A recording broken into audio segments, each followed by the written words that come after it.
Buenas tardes, bienvenidos a una nueva emisión de esto que se da a llamar Políticas Públicas 2030, un programa que sale un poco de la coyuntura y trata de meterse más en el largo plazo y en las políticas de Estado, en los consensos, como lo venimos diciendo siempre.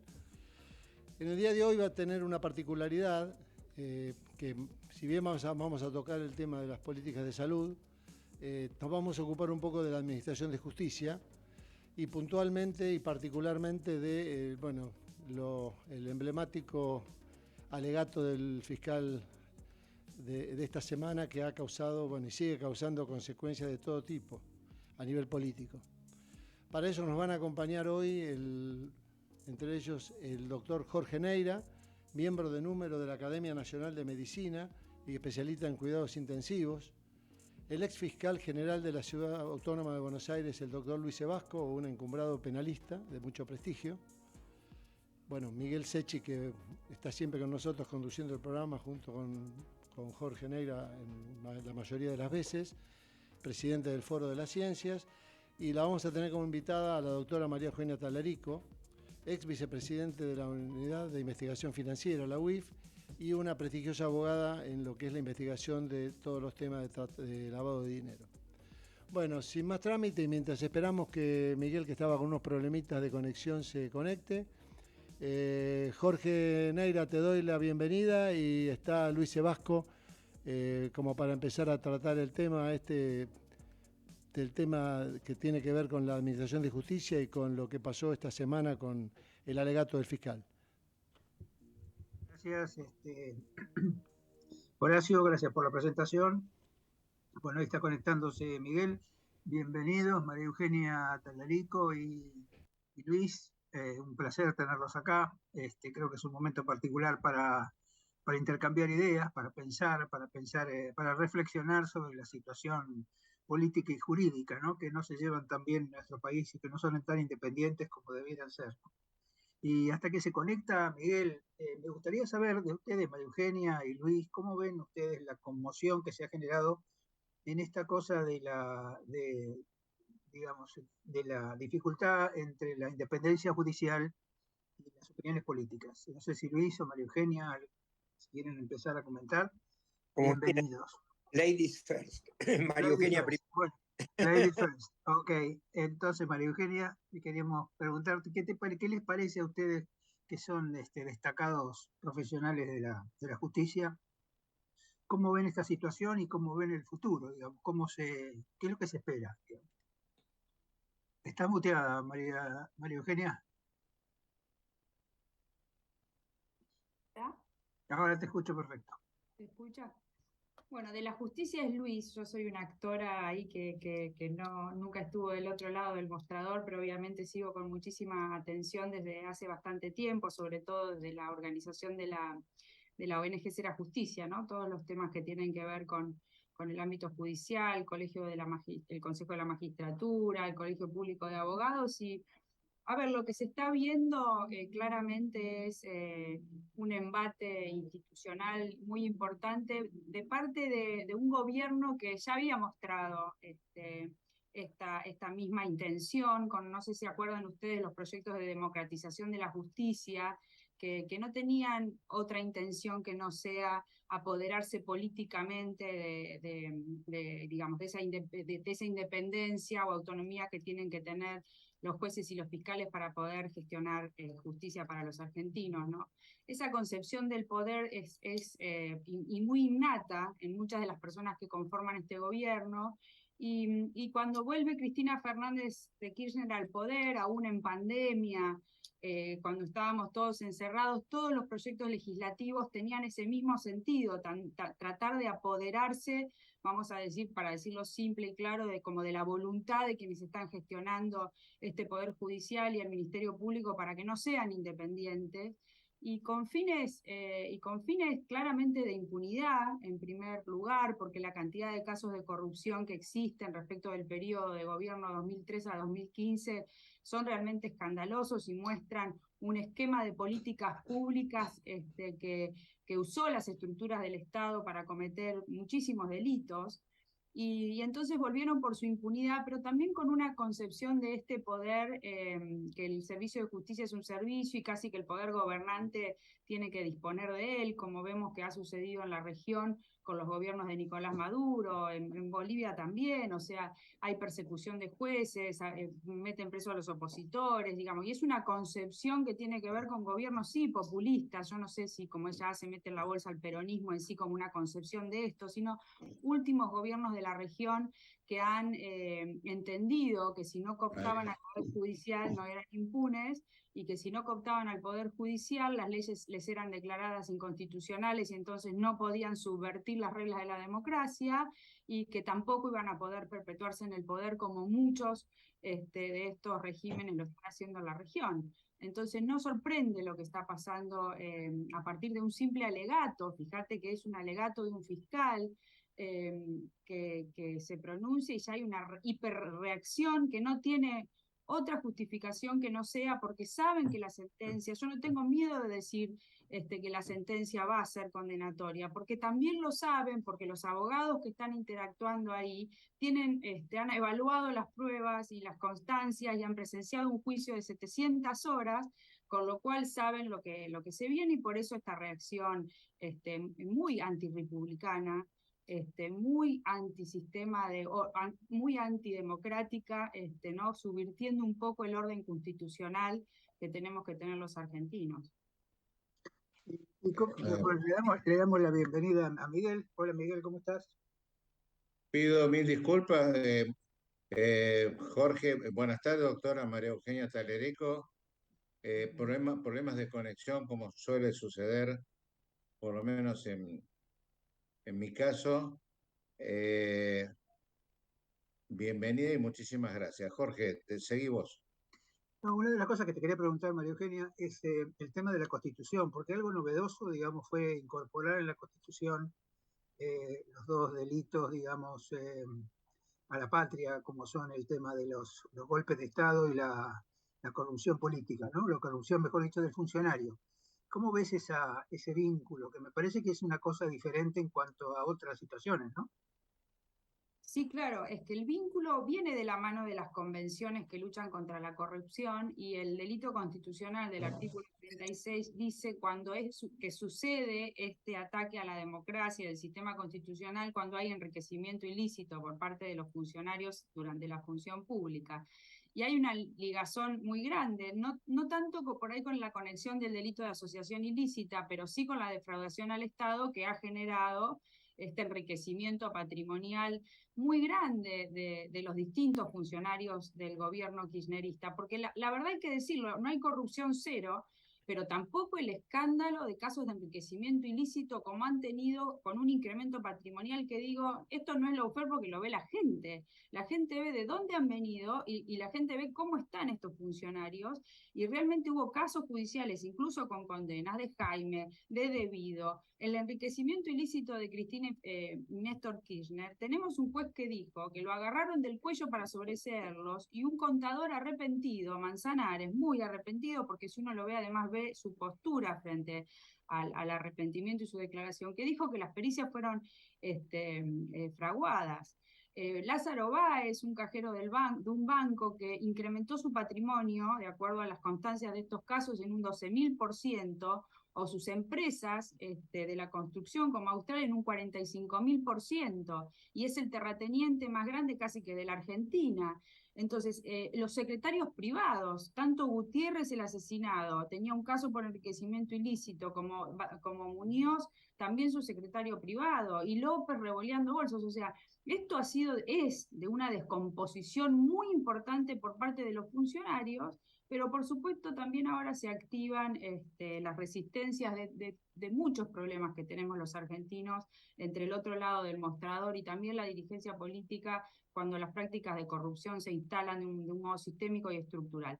Pero específicamente respecto del delito constitucional es la defraudación, es los delitos que traen enriquecimiento y que violan todas las convenciones internacionales contra la corrupción que también las tenemos incorporadas en nuestro orden jurídico. María Eugenia, antes de pasarle la palabra a Luis, digamos, ¿esto es una novedad que haya, digamos, un antecedente constitucional que antes no existía?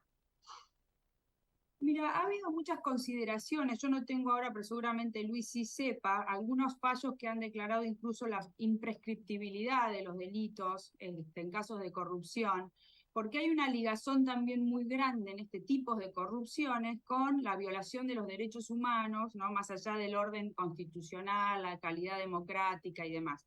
Porque la realidad es que todo ese dinero, finalmente, a las personas que afectan, es al crecimiento, es al desarrollo, es a la pobreza, digamos, todo ese dinero que se desvía hacia los bolsillos del poder, es dinero que no fue a obras públicas y a cubrir necesidades básicas de la población, ¿no? Entonces ese es el efecto económico de la corrupción. Después está el efecto en la democracia, porque obviamente la falta de confianza que generan estos funcionarios tan corruptos, cuando es así sistémica y estructural, hay una deslegitimación muy grande del régimen de la democracia, falta de confianza de los ciudadanos en sus dirigentes, y ahí es donde surgen las oportunidades para estos liderazgos también, que en definitiva terminan siendo tan dañinos para una vida sobre todo ordenada, en paz, con instituciones que funcionen, ¿no? Y con la posibilidad de poder desarrollarnos a largo plazo. Entonces, la violación, la afectación de los derechos humanos que provoca la corrupción está vista desde este lado y analizada cada vez en mayor profundidad con medidas económicas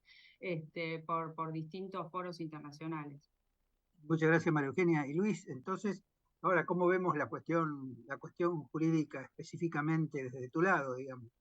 ¿Cómo vos ves la situación? ¿Qué es lo que se espera, digamos? ¿Cuál sería la Bien, lógica? acá hay un Perdón, caso. una cosa que le quería decir a María Eugenia, perdón un segundito, Luis, es que el alto comisionado de Naciones Unidas para los Derechos Humanos es un argentino. El alto comisionado, sí, ¿quién es? Porque hay una secretaría donde se han hecho varias Hay una presentaciones. secretaría y un argentino, yo no recuerdo el apellido ahora, pero sé que es argentino porque a mí me contactaron en reuniones internacionales para ver si lo conocía, pero es un argentino que está a cargo, es como el cargo que tenía Bachelet, digamos. Sí, Ahora sí, sí. Luis. Bien, bueno, algunas consideraciones sobre estos procesos, ¿no? En primer lugar, me parece que hay que destacar que en el caso de la causa vialidad, es una causa donde ocurrieron dos cosas muy importantes. En primer lugar,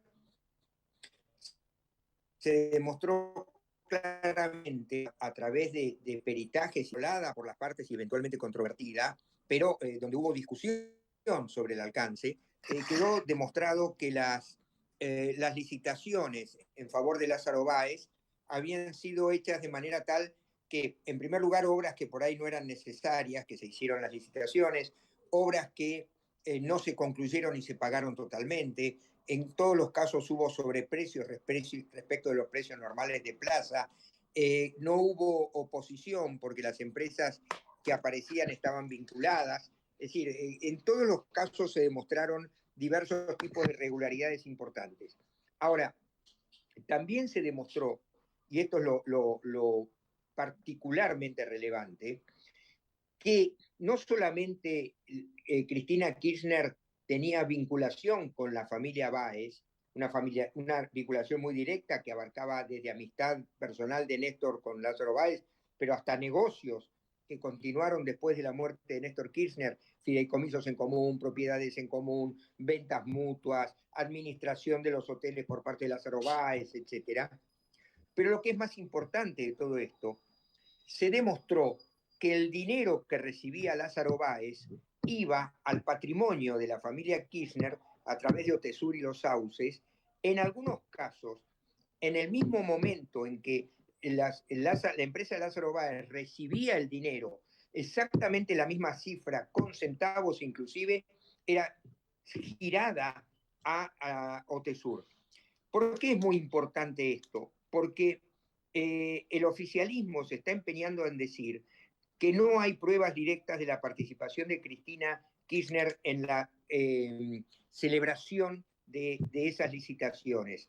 La prueba más directa y absoluta está dada no solamente en el conocimiento que tenían del destinatario de esas licitaciones amañadas, sino que además recibieron directamente los beneficios, con lo cual acá esta doctrina de que pretende Alberto Fernández, que además contradice un libro que él escribió con Esteban Rigui, de que quien está en la cumbre del poder no necesariamente es responsable por lo que hagan sus subordinados y que en ese sentido no hay pruebas.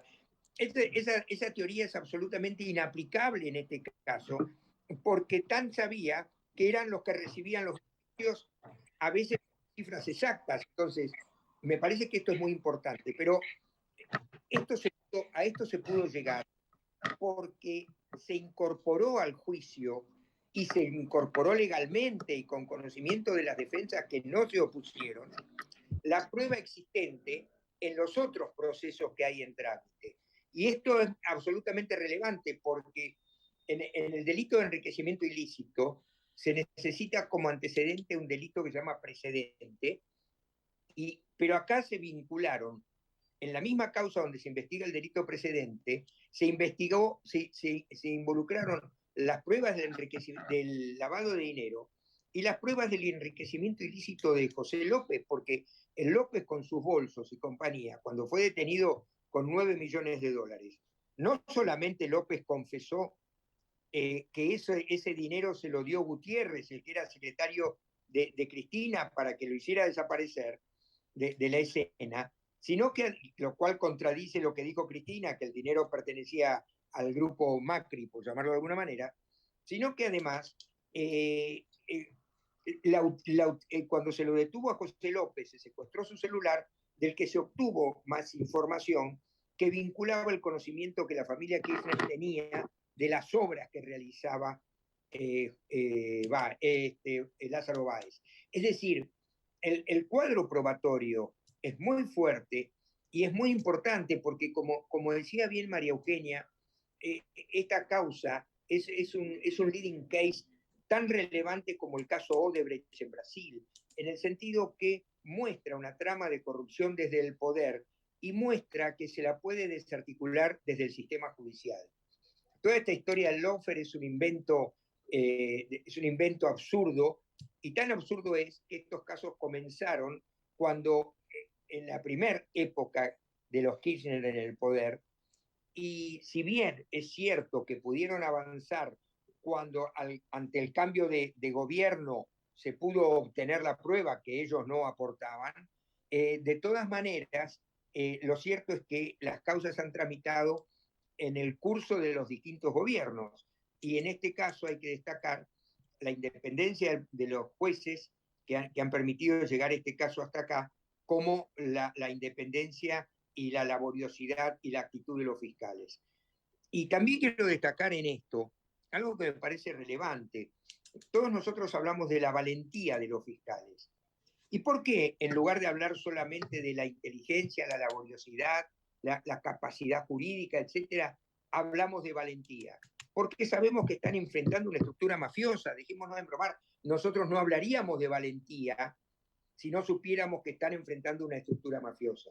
Por eso creo que este caso sigue siendo un leading case, y quiero redondear esta cuestión con algo que me parece muy importante.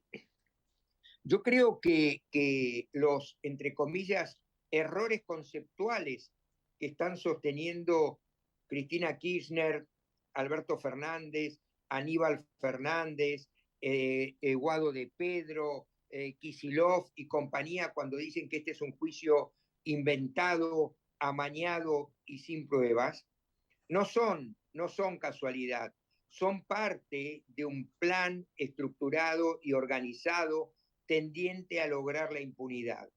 Y que en este momento primero se manifestó con la designación de funcionarios en los organismos de control que fueron desistiendo una a una de las querellas contra Cristina Kirchner. Y en este mismo juicio de vialidad, recuerden que primero desistió la Oficina Anticorrupción y después la representación de la UIF, dijeron sus abogados que por estricta disposición de su presidente pidieron la absolución. Pero además, ahora estamos en otra etapa. La etapa es la de amedrentar a los jueces que tienen que dictar la sentencia y a los jueces que tienen que expedirse y a los fiscales que tienen que actuar en los otros casos pendientes. Y este amedrentamiento viene por dos vías.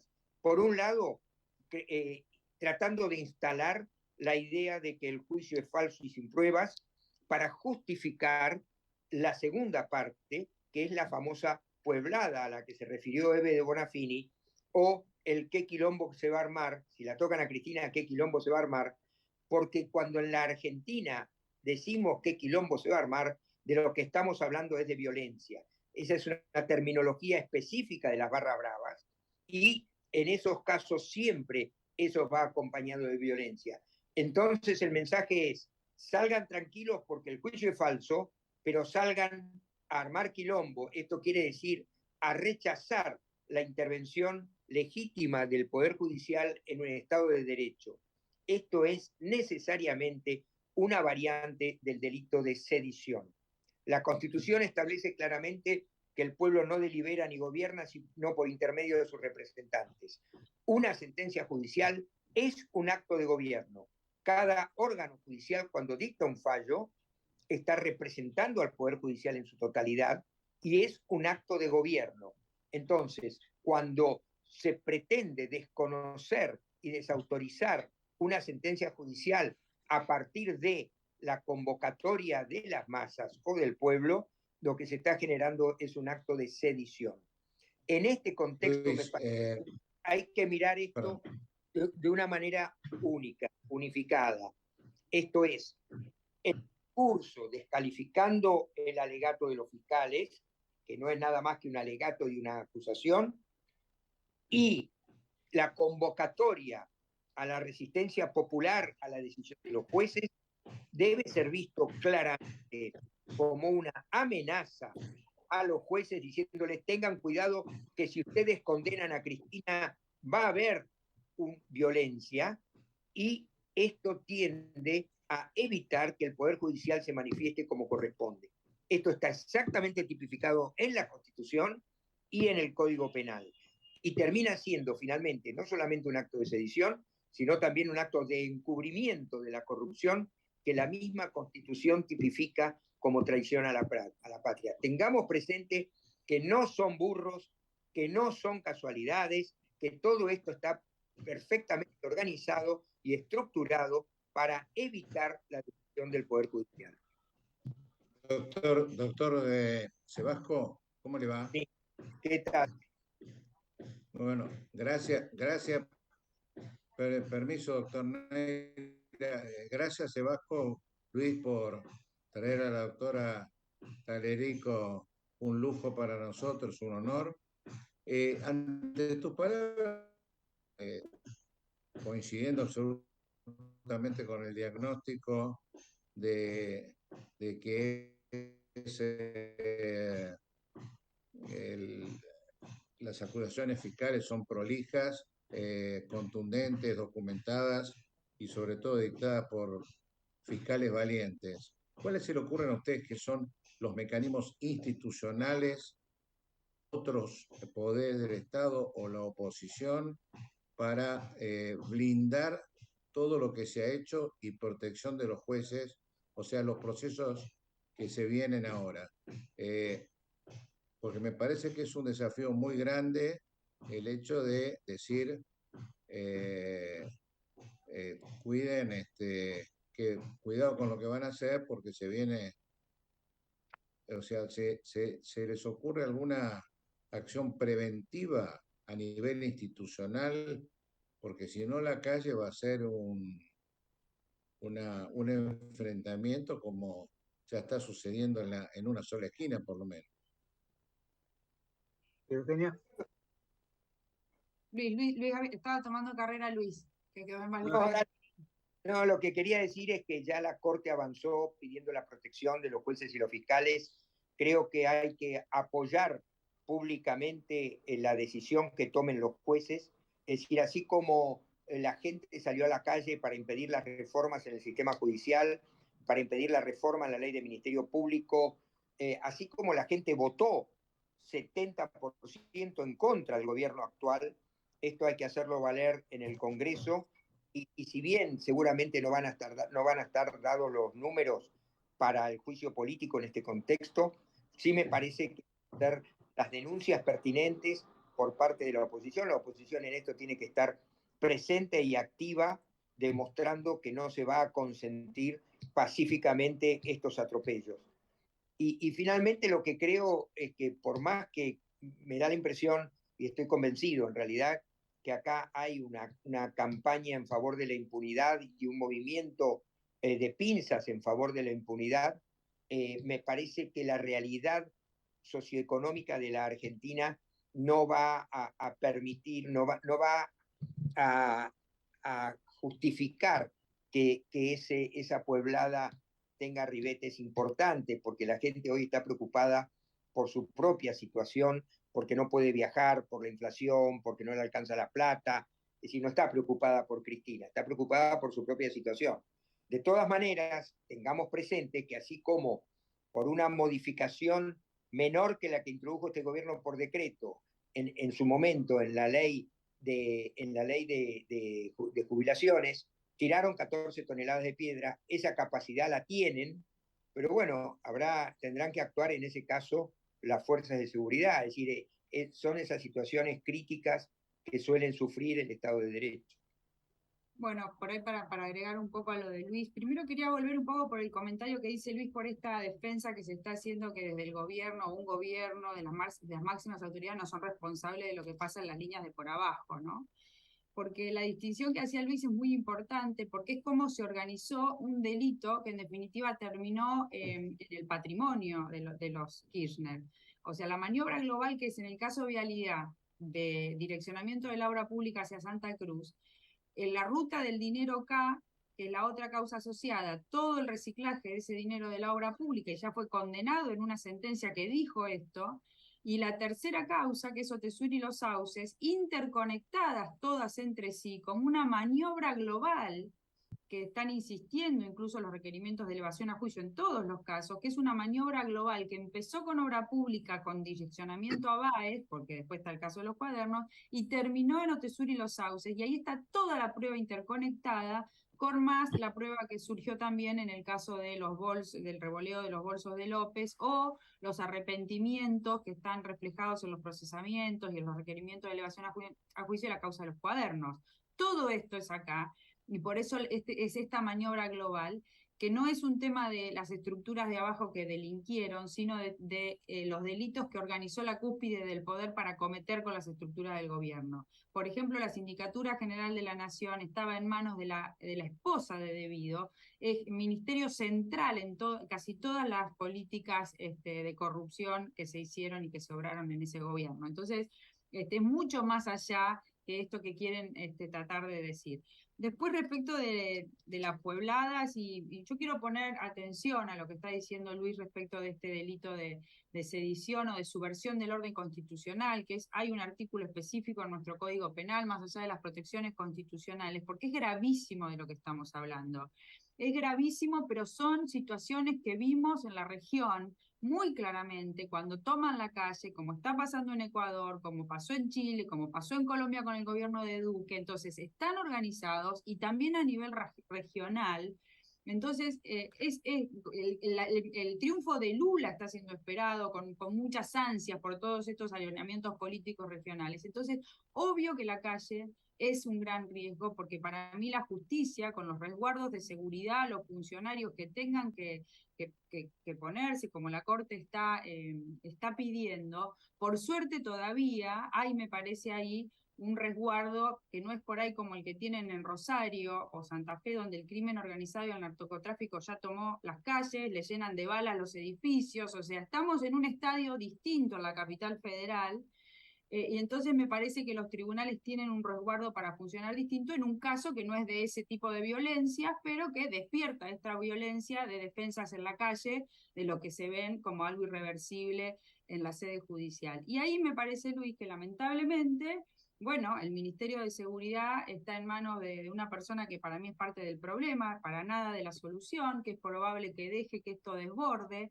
que no tengamos los resguardos necesarios para reconstituir el orden en la calle. Va a haber un gran tema, pero al final de cuentas, yo digo que esto es un tema bisagra, no solo desde el punto de vista del precedente judicial, porque cuando el fiscal dice corrupción o justicia, está hablando de dos modelos de país.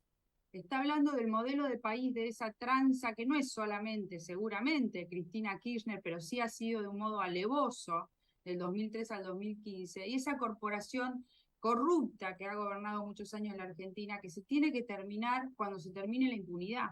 Entonces es toda esa resistencia que es barbarie, que es la Argentina que estamos teniendo en definitiva, versus la Argentina que cuide sus instituciones, que pueda llegar con esta sentencia hasta sus últimas consecuencias, y la calle habrá que recuperar el orden. No sé quién va a estar en condiciones de recuperar el orden en la calle, que seguramente van a subvertir. El tema también es la gente, ¿no? La agenda hoy es la agenda de Cristina, de la impunidad del poder, de la impunidad que por años se llevó puesta a la Argentina, ¿no? Y es por lo que estamos peleando cuando tenemos gente que hoy se está quedando sin laburo, que no sabe el rumbo económico, pero desde el punto de vista no de la macroeconomía, de ir a la farmacia, de salir a comer, y estos tipos se están tomando a la calle por la impunidad de Cristina Fernández de Kirchner. Entonces, realmente me parece que al final del camino habrá que resistirán nuestras instituciones. Como dice Luis, el último resultado electoral fue ejemplificador. Y bueno, quizás el año que viene, a pesar de todo este sufrimiento, va a ser el tiempo finalmente de la senda del cambio, ¿no? Y con una exposición de políticas públicas tan corruptas que alguien va a tener que tomar el liderazgo desde la función pública, pero también, como señala hacia los empresarios, de que la Argentina se empieza a terminar la joda, porque realmente no muchos se pueden rasgar las vestiduras. Entonces es hora de que con estos precedentes judiciales empecemos a cambiar la Argentina. María Eugenia, tenemos que ir a un corte, pero te voy a dejar picando una cosa para la próxima, después del corte, que es, ¿qué pasa con Odebrecht? Porque eso es otro ejemplo también y quedó como diluido, quedó como que nadie es responsable, en otros países tuvo otra connotación, así que si te parece lo dejamos para el corte, para después del corte, y hablamos de ese tema porque me parece que quizás tenga alguna vinculación con esto. ¿Qué te parece, Miguel? Me parece bien, no sé el tiempo que tiene María Eugenia y Luis para luego del corte. Yo un Ustedes ratito no más puedo, aparte, sí, cómo no. Bueno, Yo los dejo con María Eugenia. Lo único que quería agregar es lo siguiente. La Cámara de Casación había decretado la imprescriptibilidad de los delitos de corrupción y la Corte anuló ese fallo este año, pero no porque no estuviera de acuerdo con eso, sino por cuestiones formales, porque los dos votos que dictaron el fallo no eran coincidentes en sus fundamentos. Sí. Pero esto es así. Bueno, gracias por la invitación y nos veremos en otra oportunidad. Muchas gracias, Luis. Gracias. ya volvemos. Bueno, nos vamos al corte y nos quedamos después con María Eugenia. ¿Te parece? Okay.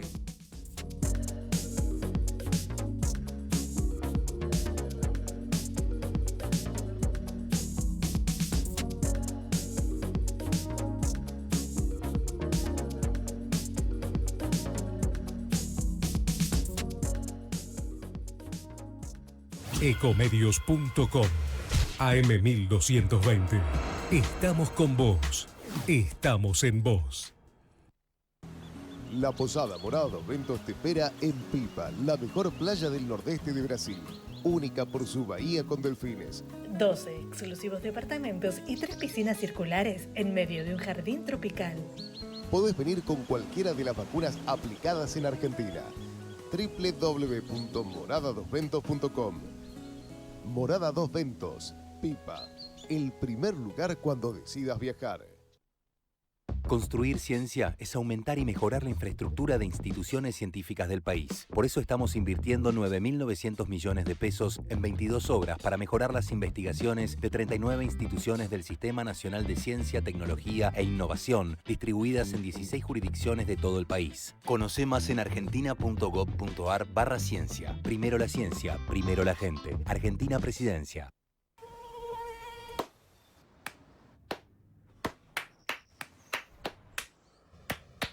No aplaudamos al mosquito, combatámoslo en serio. Para combatir el dengue, el zika y el chikungunya, evitemos que los mosquitos piquen y se reproduzcan. Usemos repelentes, coloquemos tules en la cuna de los bebés y demos vuelta a contenedores para que no se acumule el agua. Si tenés fiebre alta, dolor de cabeza y dolor muscular, no te automediques y acudí al médico. Encontrá más información en argentina.gov.ar. Argentina Unida, Ministerio de Salud, Argentina Presidencia. Informate en ecomedios.com. Seguinos en TikTok, @ecomedios1220.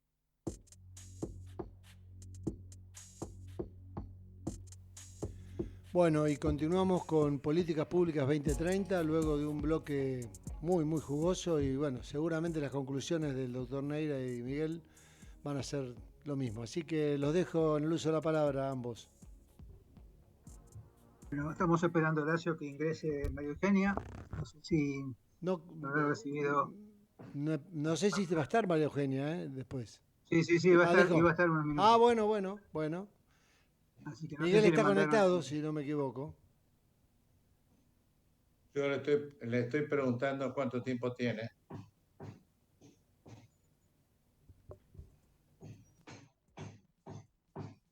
Tiene 10.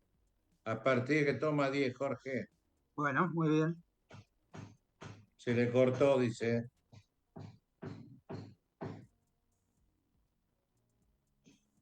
Se le cortó, Horacio.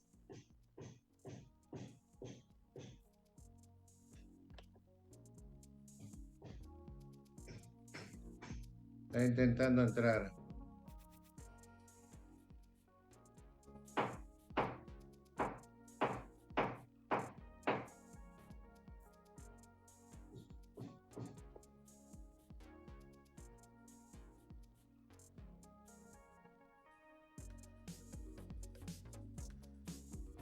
Bueno, Jorge, no sé cuáles son tus primeras impresiones ciudadanas mientras llega María Eugenia.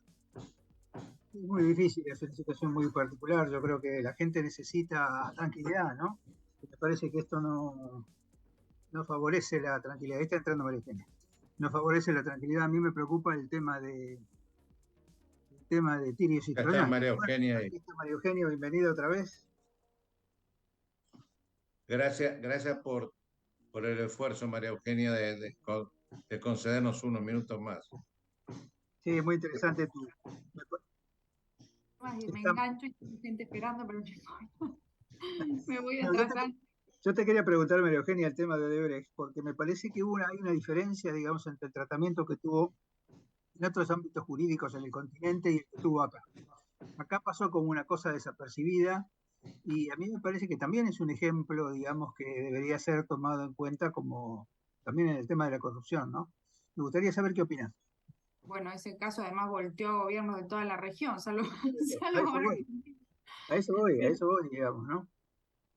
Acá lo que pasó fue que no teníamos vigente la ley de los arrepentidos o regímenes de beneficio por los colaboradores, y entonces quienes pudieran facilitar información quedaban imputados automáticamente, y como Brasil les había dado la protección a las personas, a los agentes que develaban información como colaboradores, no los iba a entregar de esa manera a la justicia argentina. Esa era una de las principales trabas.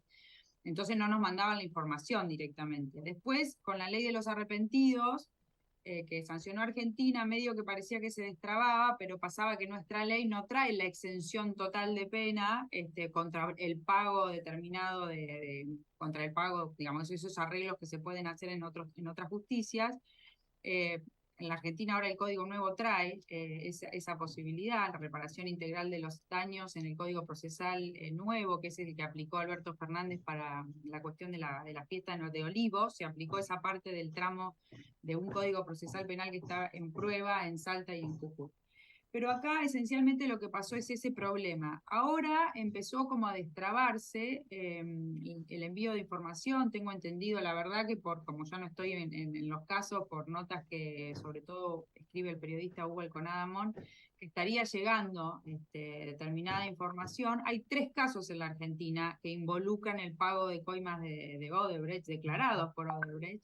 Una es, las tengo acá porque justo estaba leyendo, porque obviamente también la estructura del Ministerio de Obras Públicas es los que tienen los principales señalamientos. Está debido el ex ministro de Energía Daniel Cameron, ex secretario de Energía Cameron, por supuesto López, el de Obras Públicas, Roberto Barata, que era mano derecha de Debido, subsecretarios Batista Marchesi, que era de Energía Eléctrica, y Cristian Alberto Folgar Batista en la parte de los combustibles. Son 3 casos, uno que se conoce como AISA, que es la causa de Carlos Ben, que ahí fue y vino, pero estaría como elevada a juicio a la espera de una mega prueba, una instrucción suplementaria que puede ser que tenga que ver con esta necesidad de cooperación internacional.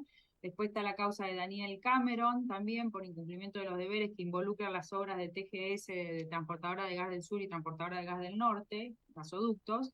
Y finalmente la que mencionó Cristina, la del soterramiento del ferrocarril Sarmiento, que la tiene el doctor Martínez Di Giorgi, y ahí hubo un procesamiento en su momento de muchos, de 49 imputados, pero declaró una nulidad a la Cámara, y está como a espera de que venga más, se reordene el caso, digamos. Esta causa de vialidad en particular es del año 2008, con lo cual la Argentina obviamente tiene algún problema con el avance de sus investigaciones tan complejas, que dependen además de cooperación internacional. El gran hito de los casos de corrupción que se empezaron a elevar a juicio del 2003 al 2015 eran casos que se habían iniciado antes, que también es parte de lo que involucra a Cristina. En el 2008, Lilita Carrió y un montón de diputados advertían de lo que estaba pasando con la obra pública, o sea, ya era Vox Populi lo que se estaba haciendo, había alertas de la Auditoría General de la Nación, había servicios jurídicos que alertaban sobre el envío discrecional de fondos a obras que no se sabían ni siquiera si se estaban ejecutando, y de todos modos se siguió con todo para adelante, porque obviamente iban al patrimonio, ¿no? En el cambio de gobierno lo que sucedió fue una gran cooperación hacia la justicia, no solo porque los organismos que estaban reteniendo la información para encubrir no se la daban a la justicia, la FIP incluso habían desmantelado a toda la regional que tenía la información respecto de las empresas de Lázaro Báez y cómo conectaban con los Kirchner, entonces se desmantelaban todos los controles y todos los lugares donde había información. Con el cambio de gobierno, esa información se reordenó. Ahí está Iguacel con la auditoría, la UIF empezó a aportar información y se recibió gran cooperación internacional.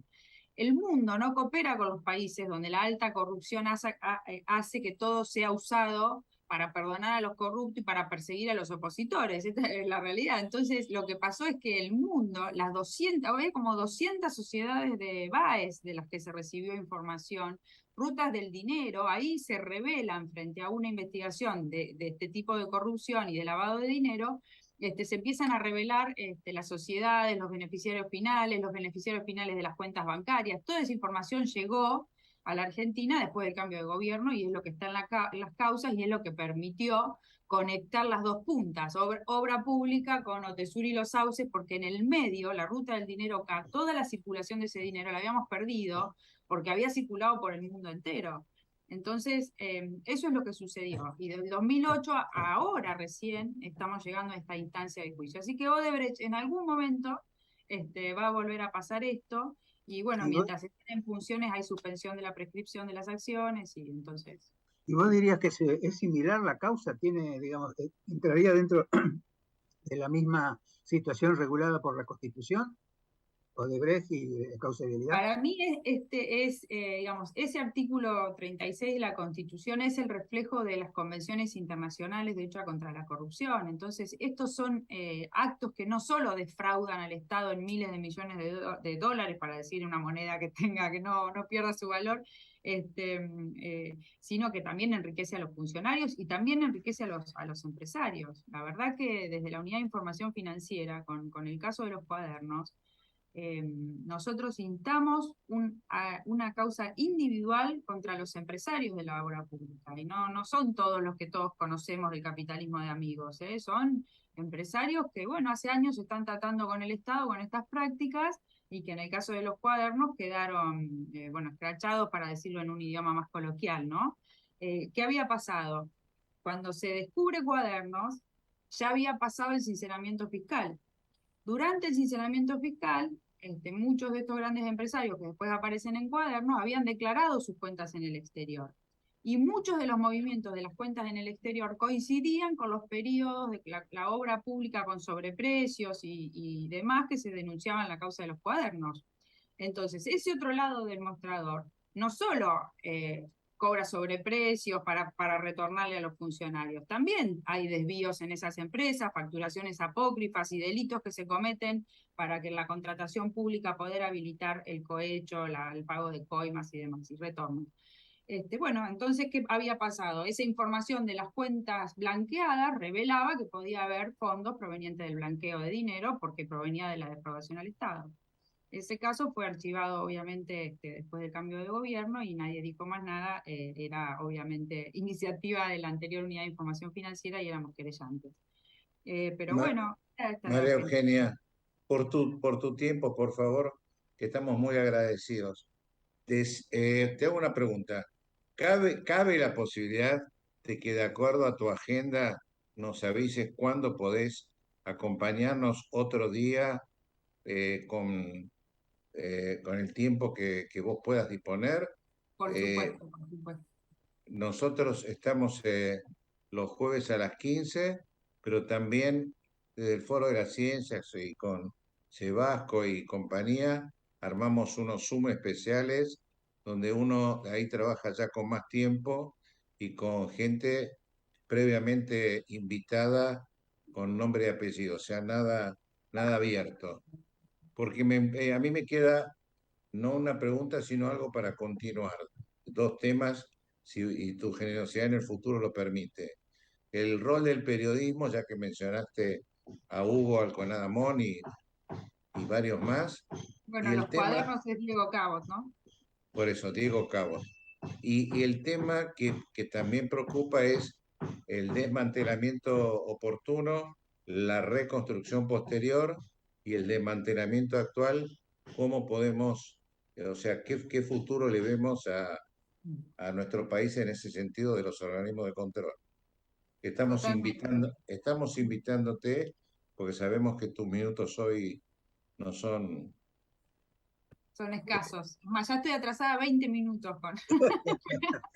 Y así, no, imagínate no, cómo llego a la noche. El delay va a ser de 1 hora, pero bueno, espero que me te podemos molestar en otro momento o... Sí, a disposición, Miguel, con muchísimo gusto, por supuesto, para lo que pueda, nada, informarles de lo que conozco, de lo que sé, a disposición.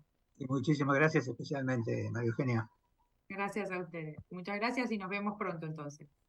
Con mucho Seguimos gusto. Va a nosotros, ser un Jorge. placer. Gracias, María Eugenia. Hasta luego. Sos un ejemplo. Gracias.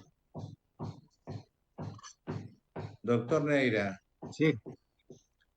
qué difícil es, a ver, para utilizar términos tuyos, de tu profesión, metabolizar los cuadros de diagnóstico y posibles tratamientos, ¿no? Porque vos fijate cómo María Eugenia, también con una gran valentía y claridad y sabiduría,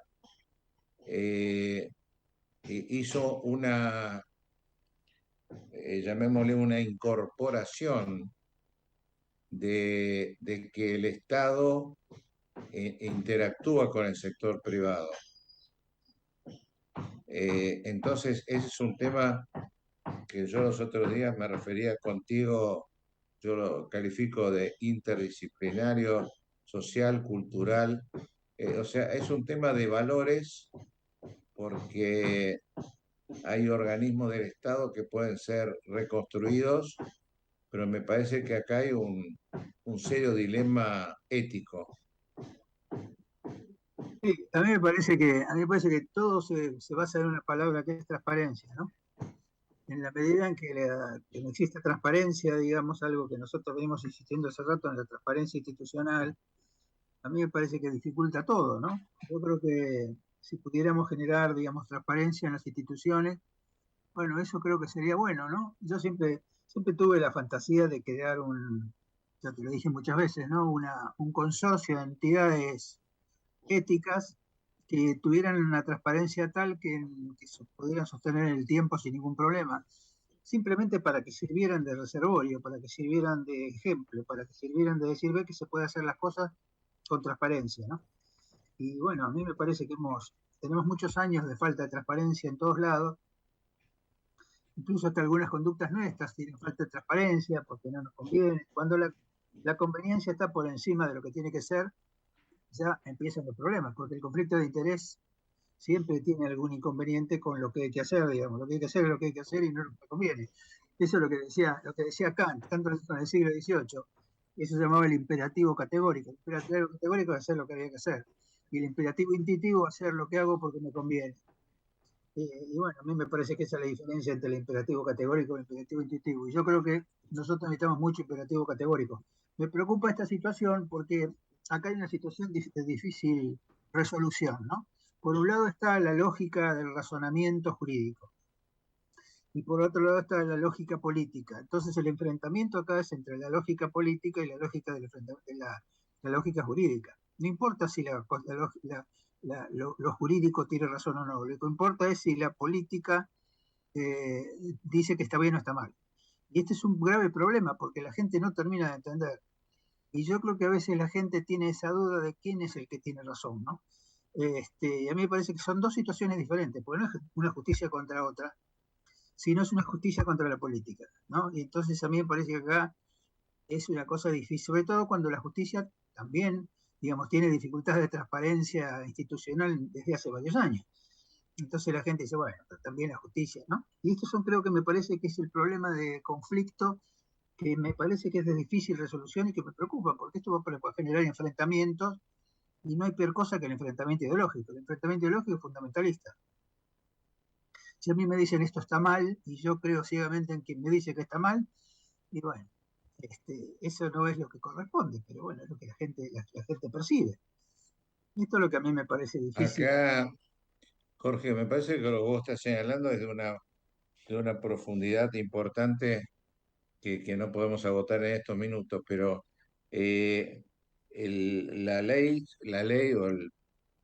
en cualquiera de sus niveles de tratados internacionales, Constitución Nacional, leyes y reglamentos, tiene como intención el ordenamiento de conductas y por supuesto sancionar aquellas que a través del Código Penal y Procesal Penal escapan a lo correcto, digamos, al accionar correcto. Entonces, entre transparencia y corrección tiene que haber una unidad. Lo que sí creo es que hay un proceso que tendríamos que defender habitantes del país, para no hablar solamente de ciudadanos, que es una reacción de la justicia que me llama muchísimo la atención y que por ahí de pronto, inclusive en el gobierno anterior, no precisamente kirchnerista, y por supuesto en el kirchnerismo puro, la justicia no gozaba de el prestigio que ahora está adquiriendo.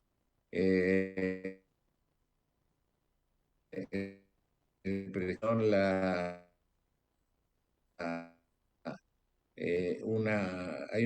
advierto, hay una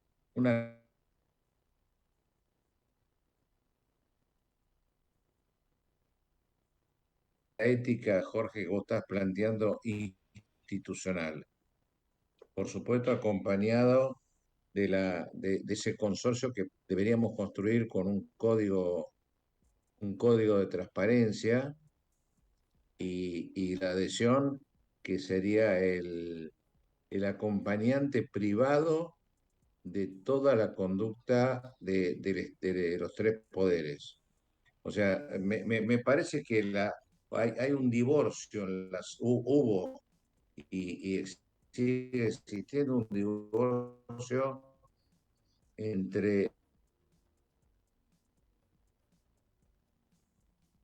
Me parece que a pesar de estar viviendo para mí, la más grave crisis que alcanza lo social, lo cultural, lo económico, lo moral, lo ético, me parece que hay una reserva para aprovechar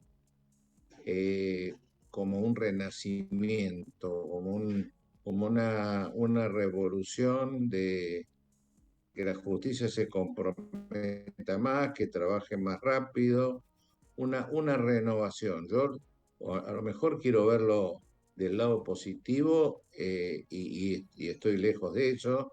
Quiero saber si vos ves alguna posibilidad de que ese cambio se puede estar produciendo.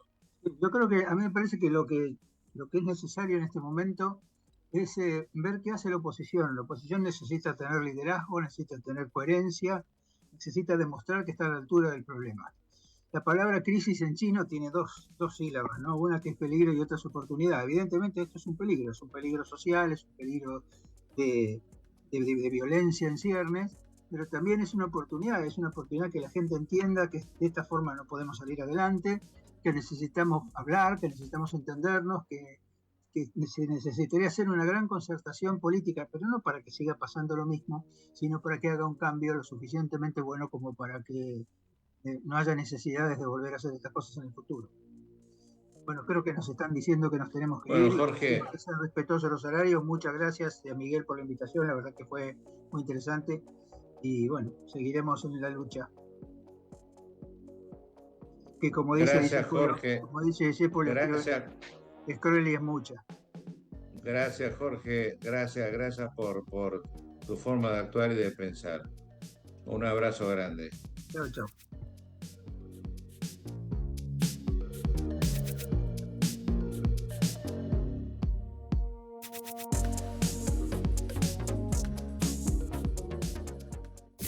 Desde Buenos Aires, transmite LRI 224, AM 1220, Ecomedios.